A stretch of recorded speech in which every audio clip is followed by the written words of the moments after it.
The parachute Caddis Emerger is an adaptation of Davie McPhails' E.C. Caddis.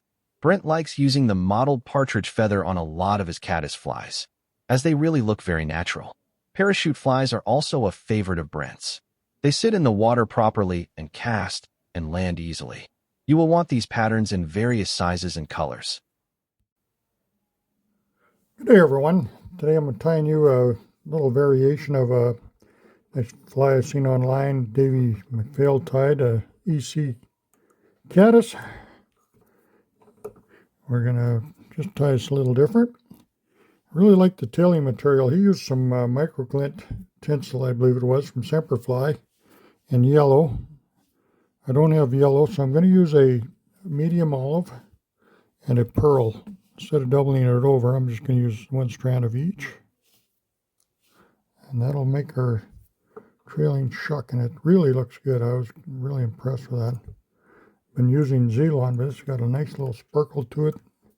You can just kind of break them up a little bit, and it looks really, really good. You want it about you want it the length of the body. So nice little sparkle there. That's a great idea. Now, Davie used a kind of a elk hair caddis style wing on it, and for his parachute post, I'm going to be using some floating polypropylene yarn for my parachute post. We see ideas we like, or make a few changes here or there, or whatever. I fished that and tied the fly that Davie had on there. It's a really good fly, there's no question. There's some really nice fly tires and good tires out there. An unlimited amount of information you can access nowadays with the internet. It's really happy I can be a little part of it. I hope some of the things I do for you will help you along the way. We all share our ideas. We all become better anglers and better tires. Okay, so I'm just going to, tighten that. I'll just shorten that little post up a little bit. Right there.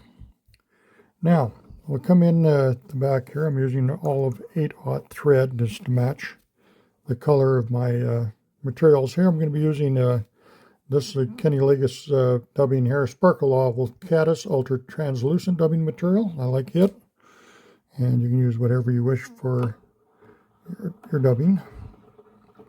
So many good products out there. I just like the way this looks in the water.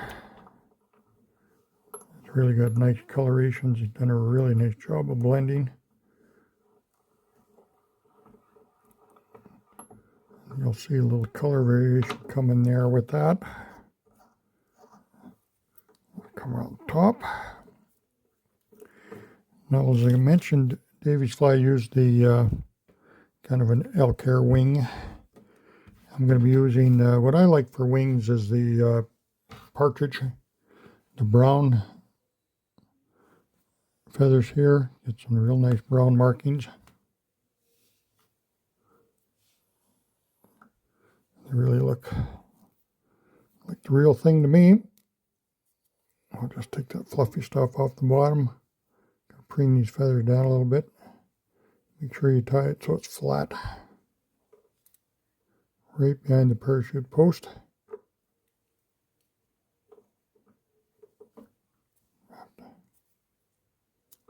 Shorten that up a little bit. Get that wing standing straight up, but it's no good. You want to make sure it's flat. Just like so. And it looks like a real nice caddis wing from underneath. That looks about as good to me as it's going to get. Now this feather is going to be a little fragile. The point will pull out of there. I'm going to show you a little later when I go to finish my fly what I'm going to do to toughen that up a lot. Okay, so my hackle here, I'm using super saddle here. This is a Cree. I like that color for a lot of flies. You can use it as color works for you for your pattern.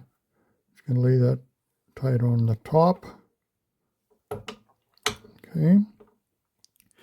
And for the thorax, Davie used a material very similar to ice stub, kind of a bronzy olive. This is a peacock. It's got nice coloration, so you're going to find some favorite synthetic dubbing for that. Finish that up, get the color. Use that on a lot of flies. Now I'm just bringing my thread, just laying it over the top behind that post. Now this is where it might be a little different than what you may see on others, but I do like, this is what I call cheating a lot, but Solarez bone dry is what I use a lot on my flies, but this thin, hard fly tying resin is really good for this application here, right here, because it's a more of a gel. I'm going to put it on the post. It'll just sit there. I'm going to put some right on, remember I said that vulnerable part of that wing. I'm just going to coat that. And then I'm going to come on this side of the post with a little more gel. So I got quite a bit on there. It's not running in, hurting anything right this time. Excuse me. Then I'm just going to wind my parachute hackle through that Solarez. Grab my torch.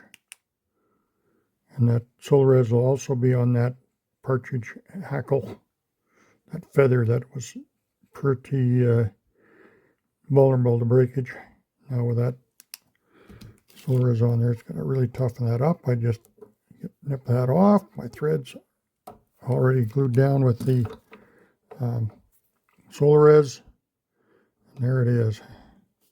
That's just a nice little parachute caddis. That real nice trailing shuck on there, as you can see. So thanks to Davie for some little insight on that shuck and a few other ideas there, but that's a great pattern. So bit of a variation. That's my little spin on it.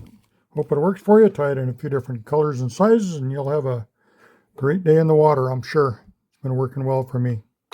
Appreciate you watching. We'll catch you again real soon.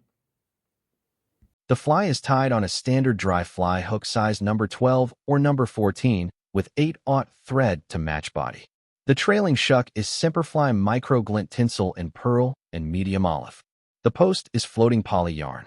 The body is Ligus ultra translucent dubbing in sparkle olive caddis. The wing is a brown partridge feather. The hackle is crease super saddle.